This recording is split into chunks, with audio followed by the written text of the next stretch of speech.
There is a marketing mystery out along the interstate west of Milwaukee, Wisconsin. It's an old, undersized billboard. It looks like it was put up by some do-it-yourselfer. And in faded yellow and black, it simply says, Sales and Marketing Tip of the Week, and a phone number. That's it. No brand name, no website, no indication whatsoever of what's waiting on the other end of the phone. As a content marketer, this enigma has been driving me crazy, and I am not the only one. It stands out so well because it is so different. It looks like someone hit Microsoft Word, typed out a few sentences, and hit print to a billboard. It's not a normal sign. So with the help of our old pal Kyle Brown, we are finally going to solve this mystery. And when we call that number up there on the billboard, we are going to get so much more than a sales and marketing tip of the week. We'll find a portal back in time to a different era of marketing, and a self-proclaimed ideas man who's giving them away for free.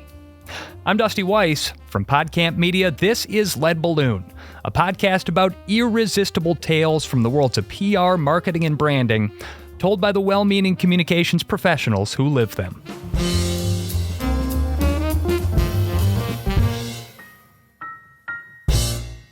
Thank you for tuning in. Make sure that you're subscribed in your favorite podcast app so you don't miss an episode when they come out.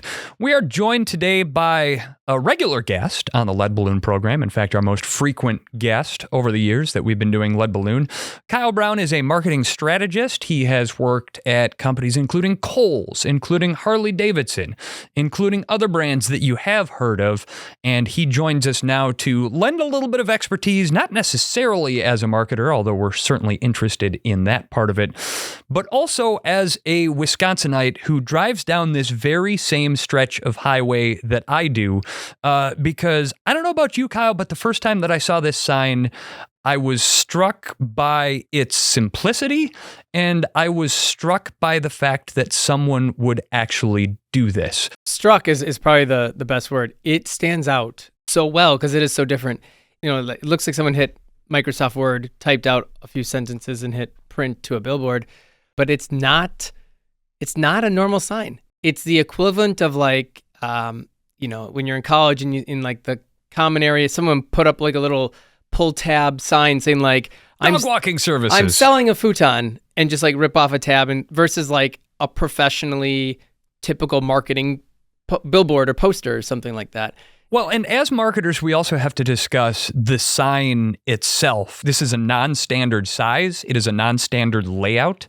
It's certainly not the 16 by 9 that you would typically expect, or whatever a typical billboard is. This is much closer to like a 5 by 3, and it's much smaller than other signs. It almost has sort of like a homemade feel to it. Yeah, I mean, it's certainly not, your tall standing ones that are 20, 30 feet up in the air.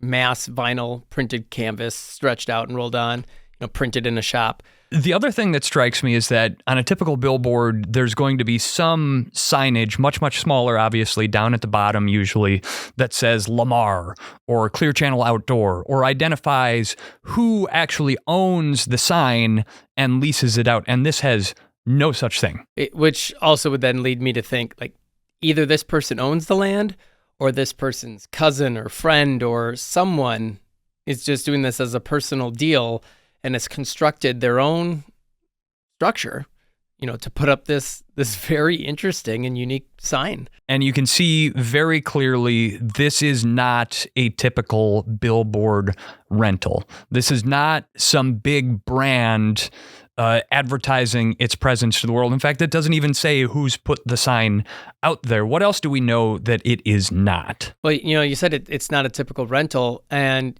rental periods, they can be anywhere from, they can be days, especially on like digital billboards, which are promoting events and so forth, to a few weeks or a few months, sometimes upwards of a year or two, but you never see the same billboard last forever. And we, between the two of us, cannot think of a time that this sign has not been there. I have been driving past this scrap of land for 13 years since I moved to Milwaukee. You even longer. Yeah, I've tried. So I grew up in Minneapolis. All my family's down here in Milwaukee. So I've been driving back and forth since I was, born.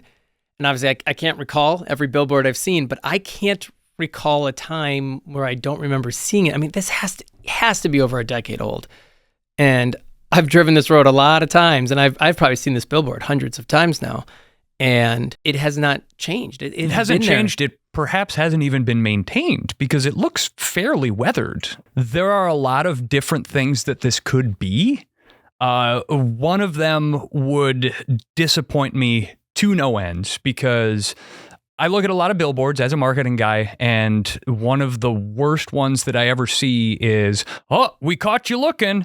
You must be interested in billboards. The billboard for billboards, where they're trying to build up interest in outdoor advertising. And what that really is a billboard that they couldn't rent out to somebody else. And so they're just using the space to advertise the existence of billboards until they can get someone to rent that billboard. Could this be that, do you think? I don't think it could be, as in maybe. Like we might call this number and someone's going to be there and be like, this is Lamar. How can I help you? I can't imagine this is any big company. And on that, I've always thought it was interesting of trying to market a billboard with a billboard because like your target audience, like what, 1 out of 3,000 people have anything to do. 1 out of 10,000 people buy ad space on billboards. Other people are just going about their day. So yeah, but it's better than having a blank billboard. It's better than having a blank billboard. Yes. I think but you're also like marketing your own ineffectualness at the end of the day by being like, well, we couldn't sell it to anybody else. I've always thought they were weird. Like sell it off, give it out to charity, do something to give some credit back to you. Charity would be great. Yeah. Advertise a fake company for Pete's sake. Yeah. But don't advertise the fact that you can't sell your own billboard space. Have something on the backup. And that's actually where digital billboards have eliminated that problem. So that's one theory. What do you think it is? I mean, what's your front runner right now? I'm kind of split. It is either like created in a way that is so intentionally like just simple and clean and minimal and off from the norm that it was done by someone in this. It's like a brilliant agency behind this. So you think it's targeting marketing people by defying the norms and conventions of marketing? It's doing something to stand out. And I'm not saying this is like, I would doubt it's like some mega marketing agency who's, signing billion-dollar contracts or whatever. But, it could be for a smaller level. My other thought is it's either someone incredibly intentional in this or it's the opposite. And it's someone who had, a little bit of, a marketing background or sales, or they're doing something else in their life. And they just thought, you know what? I'm good at connecting people. I'm good at figuring these things out. I'm just going to try this. And they got up, it's either their land or like their cousin's land, or they found a way to get up this little billboard, and it's like their own little thing. And who knows? It's like a retired marketing executive who got out of the business, retired, has this little scrap of land, and they're sitting there going, God, I really missed the game. Even if it's just the local propane sales company, I want to get in their ear and offer them a few tips to help them get on their way. Yeah, this is not, I shouldn't say it's not. I can't imagine this is designed, when the chief marketing officer driving down the interstate and they see this and like, oh, thank God. Right, they're not getting Coca-Cola. Yeah, like I haven't had a good idea in weeks. This is brilliant. I'm saved, and I'm gonna go call this number.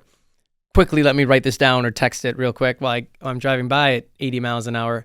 But I do, it's gonna be like the independent contractor, the plumber, the air conditioner repair guy, or the small restaurant, or like some small person like, hey, this is great. Like, I need some ideas. Like, let's just see what it is. And maybe it's something that sparks up a little bit of business for whoever is coming up with this. I would love if this is just some small shop or person just kind of helping people out. I think it's a fun story. I would love that too. I'd love to meet the former advertising executive who's just giving away this top-notch, world-class consulting advice for free. I think just as likely as it being that, it could also be someone who styles themselves as an expert in marketing, but hasn't really worked in the space and is maybe just an ideas person who's just offering it up for free. The value of that could still be good. Someone who's always been told like, oh, you always have such great ideas. You're so creative. And they're like, yeah, I have great ideas. I'm creative. Put up a sign. I should charge for this, Yeah, and again, this is where it is so unique. To your notion that this might be some sort of lead generation opportunity, right? Maybe there's a small marketing agency or an independent consultant out there west of Sullivan, Wisconsin, who's trying to get people to call so they get their number and they can send them marketing text messages or something like that. And I think that that's a possibility here. If that is the case, I will be very interested to hear how effective, if at all, it has been, because I have always been kind of a doubter when it comes to outdoor advertising. I think it can work as sort of like a brand presence reinforcer, but as far as like instant lead gen goes, like people are driving cars. Who's got time to write down a phone number while they're driving, particularly one that is not easy to remember?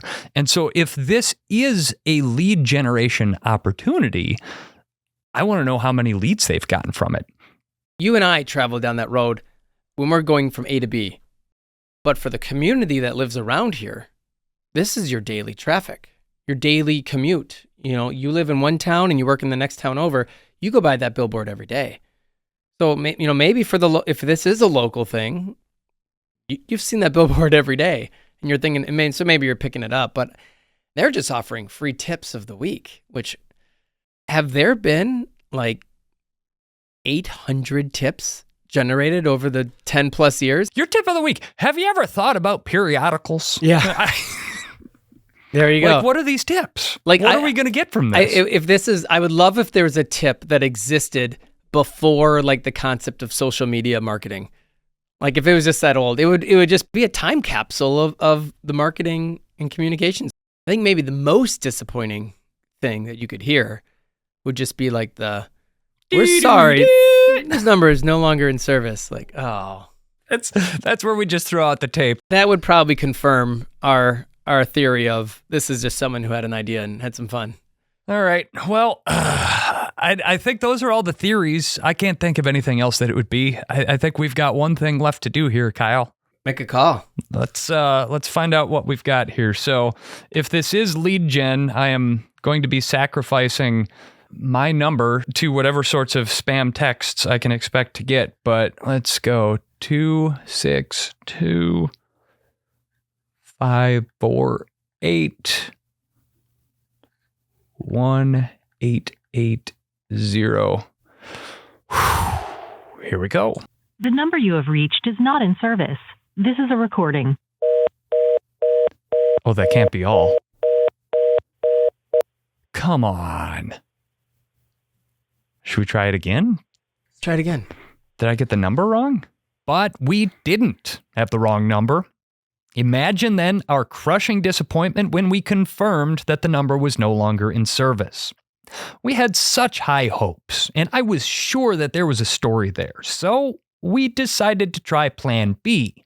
If we could pinpoint the exact location of the sign on Google Street View, we could then use GIS tax records to find out the landowner's name, try to hunt down their phone number, and ask them whose sign it was. This would be even funnier if it doesn't show up in the middle of summer because of foliage. There it is.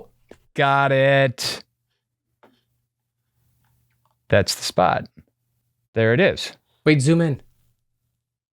Can you zoom in more? That's as far as it goes. This is what it must feel like to be Sherlock Holmes. I'm telling you, we are gonna solve this, bastard. Kyle even managed to track down the original permit to put up the sign, which was issued in 1996, but didn't feature the marketing tip of the week language. But then Kyle had to take off. I gotta run. Yeah. I'm just gonna be here doing GIS. I'll let you know what I find. I gotta prep for my call. All right, thanks for doing it. Which was a shame, really, because just a few minutes later, I found a phone number for the 82-year-old landowner, Patricia Hoffman, and pay dirt. Hello? Hi, is Patricia Hoffman there? Who's calling? My name is Dusty, and I host a podcast, and I have a question about a billboard that's along the interstate that I believe is on Ms. Hoffman's property. Yeah, that's actually my billboard. Oh, that's your billboard? Yeah. Oh, I'm in charge of it anyway. That's wild. That's perfect. Then you're the person that I need to be talking to. I had to find out who put the billboard up and why. Yeah, this is catching you off guard. No, it's just it's funny. Sounds like you got the same sickness as I got. You like, once you want to know something, you like really you got to scratch the do itch. the research and dig for it. It's not really a short story, but and that is how I met Ken Hoffman, one of Patricia's sons and a self-taught marketing and copywriting consultant, jazz saxophonist, and Qigong energy and meditation practitioner. And the story of his sales and marketing tip of the week billboard went deeper and further back than I could even have imagined. In fact, for reasons that we would come to understand later, he couldn't figure out why I was even asking about it. We put the billboard up like many years ago for our tree business is what happened. It was selling trees, which were on the property here. We got like an 80-acre tree farm. My dad and my brother put it up. They built it because I'm more the idea guy. I'm not the builder type guy. So I had the idea that there's a lot of traffic going by there. If we could put it up, it's basically free advertising. It was not easy to get that sign put up there because it's considered a non-conforming sign. And I think now I'm pretty sure you cannot put up a new sign on the interstate. But I knew that someday that would be a valuable asset. That was one time where I was like, we need to do this. Let's get this done. So the billboard was basically going to a pre-recorded phone message a la Dan Kennedy. I don't know if you know that name if you're in marketing. Oh, yeah. I followed him for many years. Been to a bunch of his seminars, too, when he was still doing them. So that's what happened, and the business did really well because of that.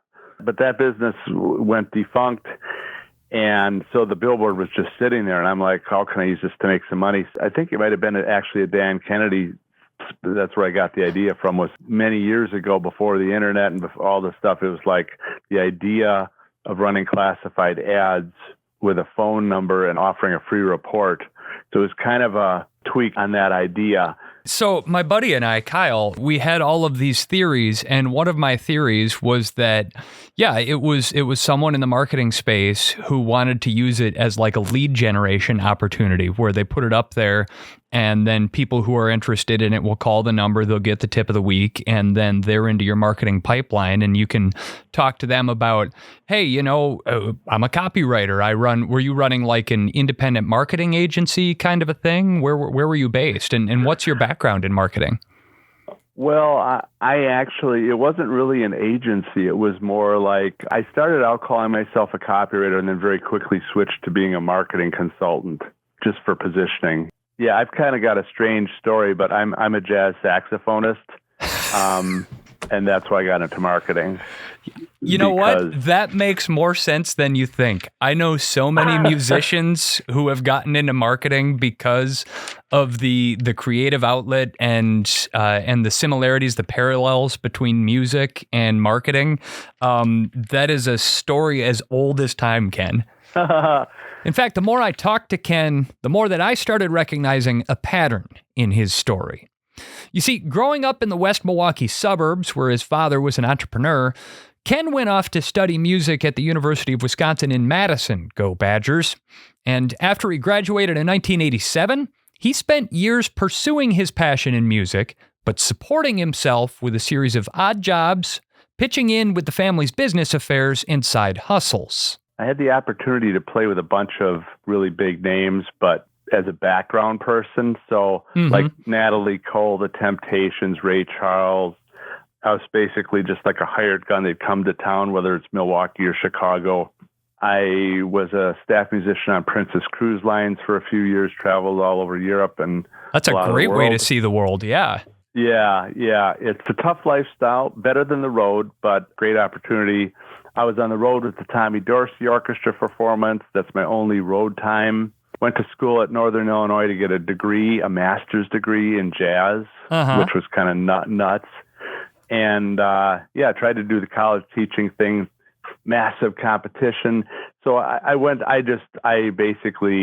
did real estate for a couple of years. I taught private music lessons. I drifted out of the music, and my brother got a set of Jay Abraham tapes. I just thought it was the coolest thing I ever heard in my life.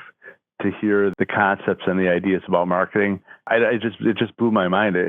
I don't know. I guess I found Dan Kennedy, who I loved even more because creativity and stuff like that. And so I realized, I thought, oh, copywriting, that sounds really cool. So I went to a bunch of seminars of Dan's in Arizona, like his copywriting seminar. And then later I did like Google pay-per-click ads. I've always been a little bit of a hack with it. I haven't really, because I was trying to do the music too. I didn't like pursue it full time. I didn't give it like a full-time effort. Ken had his first big break as an independent copywriter when he took out an ad in the Milwaukee Chamber of Commerce newsletter and ended up supplementing his income as a marketing consultant for a handful of small businesses in the area. But when the family tree farm stopped doing business, he came back to that billboard along the interstate and found himself wondering if that couldn't be leveraged to stoke his consulting business as well. But the results were underwhelming. When I had that up there about the marketing tip of the week, I think I maybe got a half a dozen calls. It was not a really big response. Yeah. But the bigger issue was that I was getting response from people that were basically salespeople. So that message resonated with salespeople more than the small business owners. That's the thing. Trying to do a billboard with direct response marketing is not an easy thing to do, because especially when it's such a tiny board.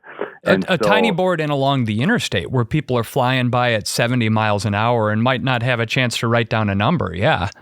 Yeah, and so that was the thing. And you probably didn't see, but there was a period of time when I actually, more recently, when the sign had a website on it, and I think it was boostprofits.net. And I thought that was a nice short thing. And I think I got like nothing from that. Like, no kidding. Like zero. Yeah. I had a pretty simple, especially for a state, lead capture page. But I remembered like basically getting zip. And I was really flabbergasted. I thought I got people requesting the free report on the tip of the day thing.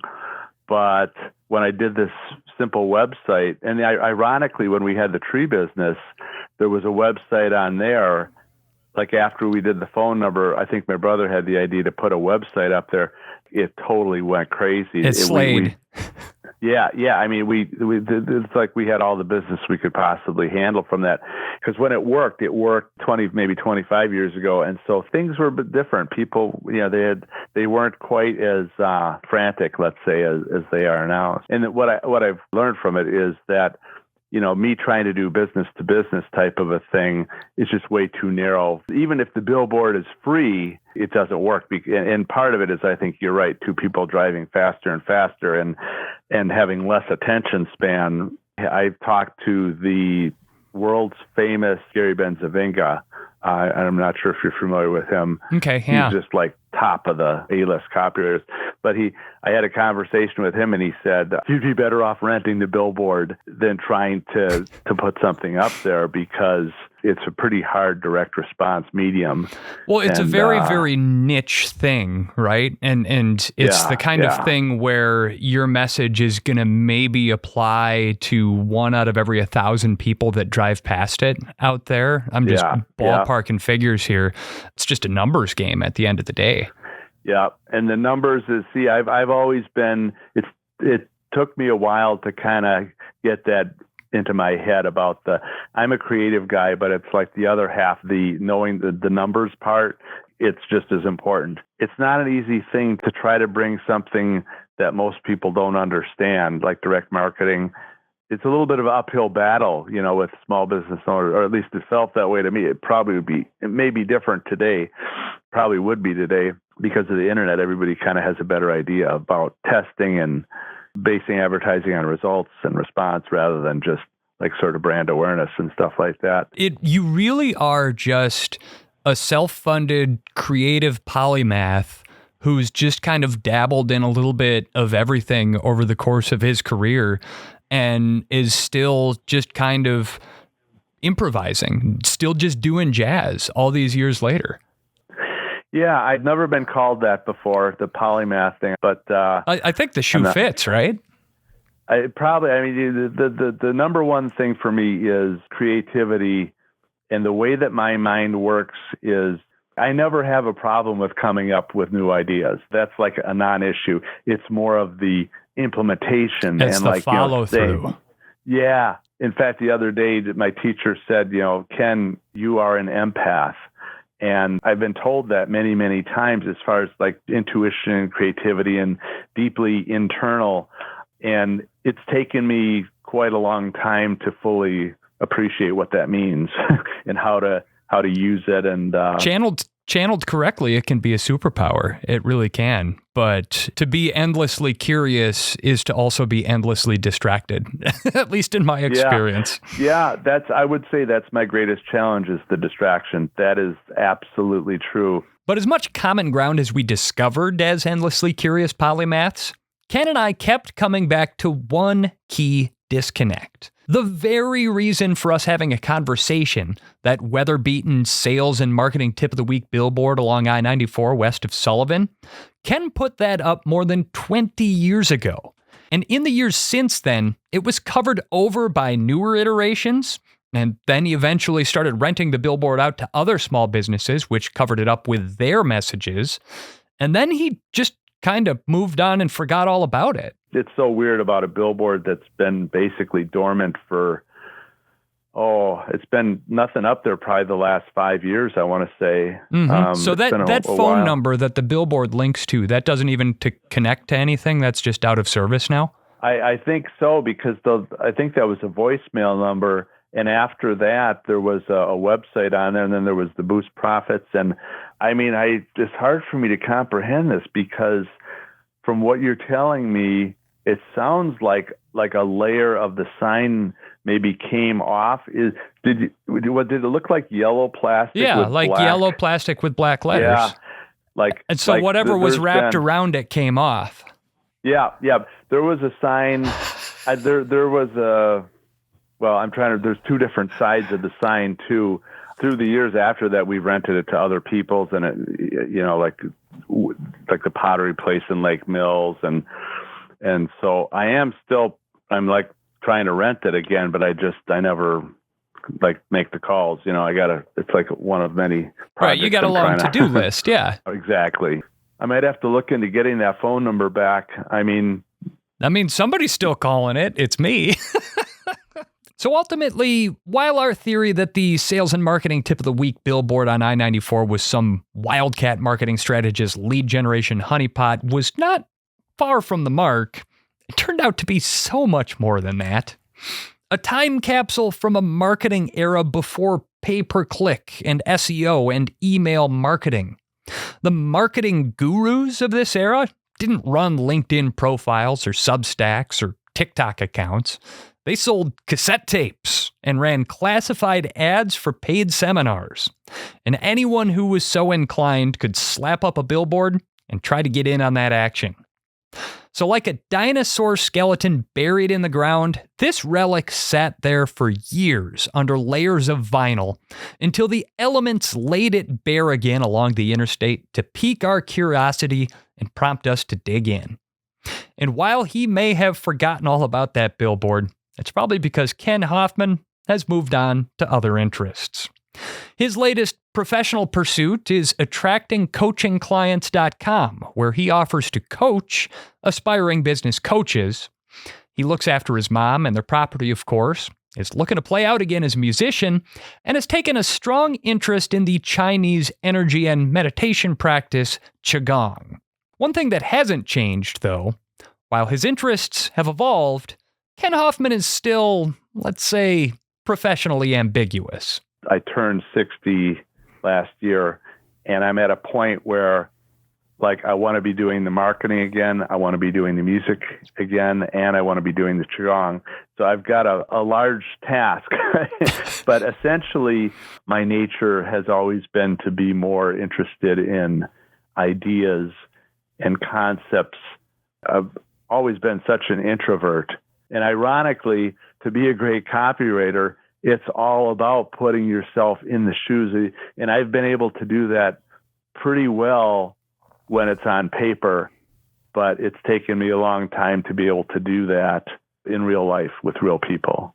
Well, Ken, I've got to say, this has been really, really gratifying, and thank you for helping me solve this mystery here. And certainly we appreciate your sharing your story, and thank you so much for joining us here on Lead Balloon. Oh yeah. It was kind of like a little bit of a walk down memory lane for me too. So it's kind of fun to revisit. I hadn't thought about some of this stuff for a while, so it's really cool. No kidding. I was just tickled when you picked up the phone today, man. That made my week, made my month. It was too good. Oh, that's awesome. Good to hear. It's great when things come together like that. Isn't it? It was kismet, man. It really was.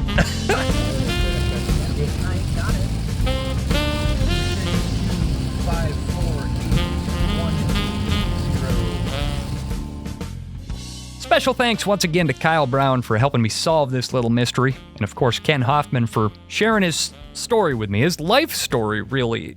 You might be wondering, how long did it take you to track this guy down and convince him to talk to you like that? And I'm going to shoot straight. While we normally put a lot of prep into this show, doing research, reaching out to potential guests, pre-screening them, we did this one in a day.